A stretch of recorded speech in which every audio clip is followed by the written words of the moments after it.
Toddy, you fell one game short in the NBL 1 season. How are you feeling after that? You had an incredible season yourself. Yeah, I mean, obviously it stings. We went. I think the club was 2-18 last year. Finished 15-5 this year on top of the ladder. Really turned it around. We changed the culture. It's a lot of fun. And then obviously to fall one game short, it stings. It still stings now, to be honest. But there's always a winner and a loser. And it was I guess, talking to Flinny, I guess it was a 3-year plan, a 3-year build to really try and turn it around. And I think it exceeded a lot of people's expectations this year. And I think we still got 2 more years to be able to build on that. So I'm excited about it. I think I had to be able to have a full off season to be able to recruit for that and come in, hopefully bigger and better next year. Well, you had an incredible season individually. You had, I think I got here, 26.15 points per game, 12 rebounds, 3 assists per game, and 5 3-pointers made per game. You can't shy that away. That was an incredible performance by you, throughout that season.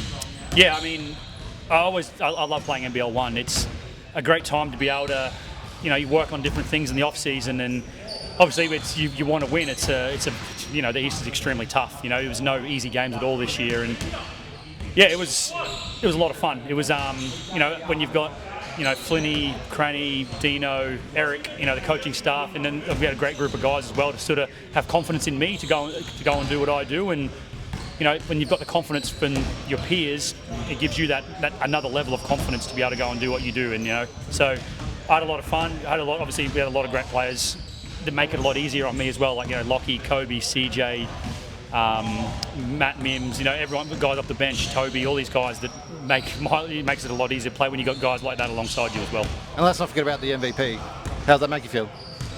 Yeah, it's cool. I'll take a championship any day of the week. Yeah. But I guess it always is. It's nice to be recognised for. I guess there's a lot of hard work that goes in behind closed doors, and I guess that's when you're able to show it is in the game and under the bright lights. So, yeah, I guess it is nice to get that individual recognition, but at the same time, I would have loved to go one step further and win the championship. Now, if we look forward to opening night of the NBL season, you've played in many seasons, and I'm sure you've been playing against an opposition on opening night where the banner's been brought up into the rafters. Now it's your turn. You get to bring a banner up into the rafters. How are you feeling about that moment? Are you excited? Yeah, it's special. This is my 17th year in the NBL, and this is the first time I've been able to hang a banner that we earned last year. And it's a hard thing to do. And it's, as I said, 16 years, got a championship, so it's going to be a special night. I'll have my family there.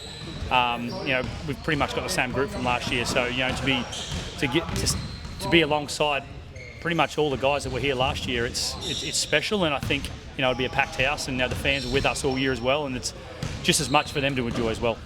Now, it's no secret that you lost some troops in the off-season. Trey, Darius, Locke, you've been drafted to the NBA, but you've gained some absolute talent. Johnny Knife, I think I saw him here somewhere, and JaVale McGee as well, a big signing. How excited are you for them to come in the camp and get to work with them? Yeah, for sure. I think, obviously, as you said, we lost. Championship. Obviously Trey was an all-star 5 championship team, starting point guard. So to lose someone like that, it's a hit. And also Darius, he was massive for us all through the year. Obviously injuries, which happens in professional sport, but he was great for us all year. But not only that, on the court, those guys that we lost, the culture we have here off the court, it's something that I've never really been a part of before, and it's something that I think helps us play the way we do on the court. And so, not that we got some new pieces, not too many new pieces, but I guess it also changes the way that we play a little bit. We have obviously JaVale McGee and Jonah Baldwin coming in, who are legit rim protectors. Yeah. We didn't really have that rim protection last year. No disrespect to Frols, but he's just, and same with Lockie. They're just, I think JaVale McGee's 7 foot with 7'6" arm span, or something crazy like that. So he's as good as you're going to get in the world to protect the rim. So I guess it's something we didn't have last year. It sort of just adds another layer to our defense, and hopefully we can really build off that this year.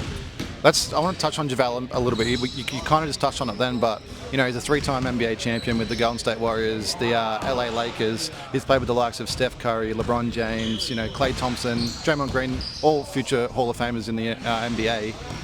How does that change the Hawks' style of playing? You know, you're a real fast-paced team. Is bringing in a 7'1" guy who can protect the rim and good in the paint, does that change the way you're going to play pace-wise?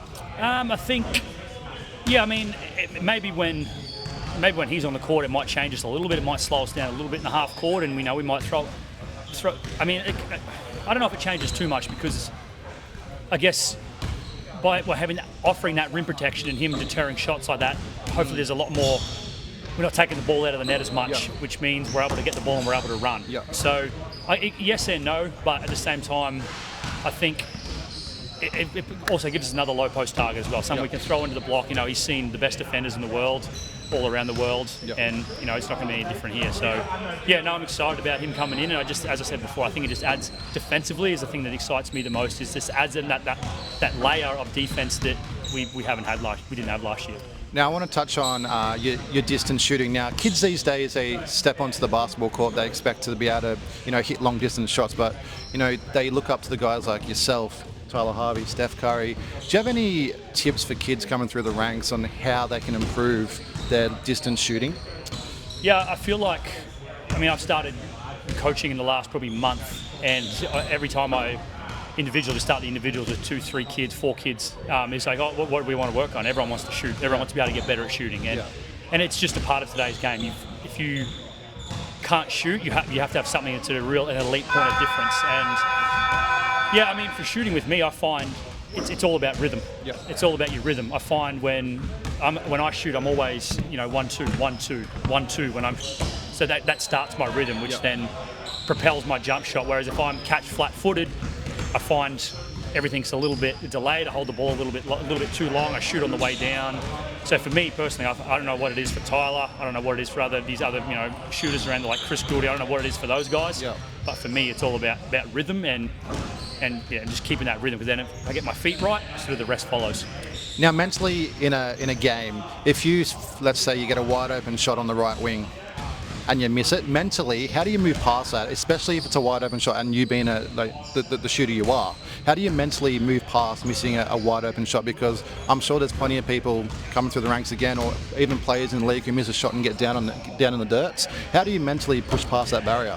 Well, the best 3-point shooters in the world shoot 40%. So you're not going to make every shot. And I always just tell myself, it sucks. We'd love to make every shot. We'd love to be perfect on the court, but that's just not a reality. But for me, I just tell myself, you just continue to trust the work. We shoot thousands and thousands of shots every week leading into the game on the weekends, and I always just tell myself, the next shot's in.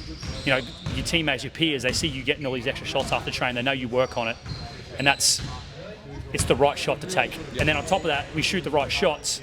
That propels then our defense, our D-trans, those sorts of things. So make or miss. Yes, I said we'd love to make every shot, but I would just tell myself, next shot's in, and continue to trust the work that you've put in all week. Now, Toddy, there's 39 days left until NBL tips off. As we said before, the banner's going in the rafters, and we can't wait to be there. I'm excited about it. It's to be honest, with so much going on in the off season, I haven't actually thought about the banner being lifted until you asked me not long ago. But thinking about it now, letting it sink in a little bit more, it's exciting, and I'm excited about it. And as I said before, we've got 80% of our team back from last year. So pretty much everyone that was here this year we'll all be able to share it together and really let it soak in that we achieved that as this group. Toddy, thanks for joining us. No worries. Thanks for having me, mate. Appreciate it. Thanks, Toddy. Thank you.